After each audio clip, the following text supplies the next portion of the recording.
இப்போ நம்ம என்ன டிஷ் பார்க்க போகிறோம்னாக்கா veg fried rice with noodles பார்க்க போகிறோம். இப்போ நான் என்னென்ன எடுத்திருக்கேன்னாக்கா பாசுமதி ரைஸ் ஆல்ரெடி வந்து குக் பண்ணது எடுத்திருக்கேன். நான் நூடுல்ஸ் ஒரு பாக்கெட் எடுத்திருக்கேன், பூண்டு ஒரு 6 பல் எடுத்திருக்கேன், கோஸ் எடுத்திருக்கேன், ஒரு வெங்காயம் எடுத்திருக்கேன், அப்புறம் பார்த்திங்கன்னா 4 க்ரீன் சில்லி எடுத்திருக்கேன், ஒரு கேரட் எடுத்திருக்கேன், கொஞ்சமாக பீன்ஸ் எடுத்திருக்கேன். சரிங்களா?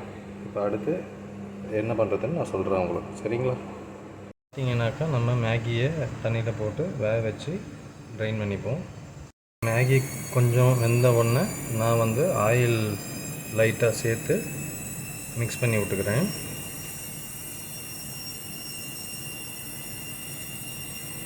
ஏன்னா அப்போ தான் வந்து நம்ம மேகி வந்து கொஞ்சம் உதிரியாக வரும்.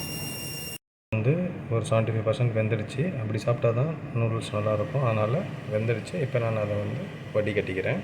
பார்த்திங்கனாக்கா நான் வந்து ஆனியனை வந்து நீட்டமாக கட் பண்ணியிருக்கேன். இஞ்சியை வந்து ரொம்ப பொடியாக, இஞ்சி இல்லை பூண்டை வந்து நான் ரொம்ப பொடியாக கட் பண்ணி வச்சுருக்கேன்.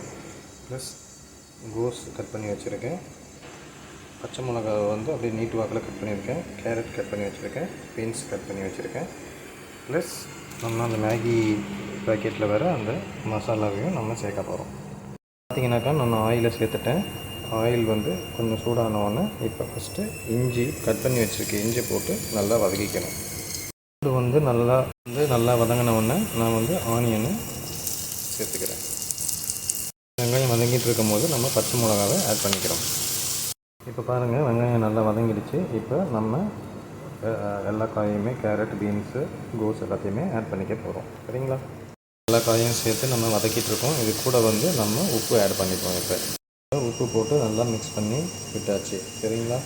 நம்ம இப்போ நார்மலாக ஃப்ரைட் ரைஸ்க்கு நம்ம வந்து ஃபாஸ்ட் ஃபுட்லலாம் பார்த்திங்கனாக்கா சோயா சாஸு அந்த மாதிரி நிறைய சாஸஸ்லாம் ஆட் பண்ணுவாங்க. ஆனால் நம்ம எந்த ஒரு சாஸஸும் ஆட் பண்ணாமல் வெறும் உப்பு, பெப்பர் தூள் இதை வச்சே பண்ணாலே ஃப்ரைட் ரைஸ் நல்லா டேஸ்டியாக இருக்கும். பட் நம்ம இன்றைக்கி அந்த மேகி இருக்கனால அதோட மசாலாவை லைட்டாக ஆட் பண்ணிக்கிறோம், அவ்வளோதான். சரிங்களா? பாருங்கள், பெப்பர் தூளையும் லைட்டாக ஆட் பண்ணியிருக்கேன், அதையும் சேர்த்து மிக்ஸ் பண்ணி விட்டுக்க போகிறோம்.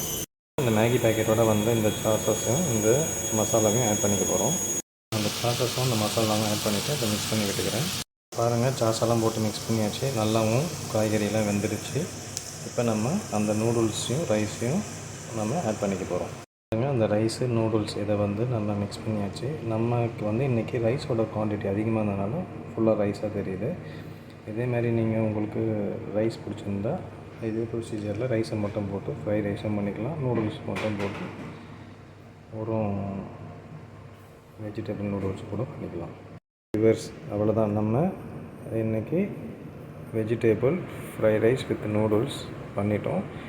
நீங்கள் வந்து உங்களுக்கு ஒரு ஃப்ரைட் ரைஸ் மட்டும் பிடிக்குன்னா ஒரு ரைஸ் மட்டும் போட்டிக்கலாம் இதே ப்ரொசீஜரில். இல்லை நூடுல்ஸ் பிடிக்குன்னா தனியாக நூடுல்ஸ்லையும் கூட பண்ணிக்கலாம். ஓகே வியூவர்ஸ், இதேமாதிரி நீங்கள் பண்ணி வீட்டில் சமைச்சிட்டு எப்படி இருந்ததுன்றதை கமெண்ட் பாக்ஸில் கமெண்ட் பண்ணுங்கள், ஷேர் பண்ணுங்கள், லைக் பண்ணுங்கள். தேங்க்யூ ஃபார் வாட்சிங்.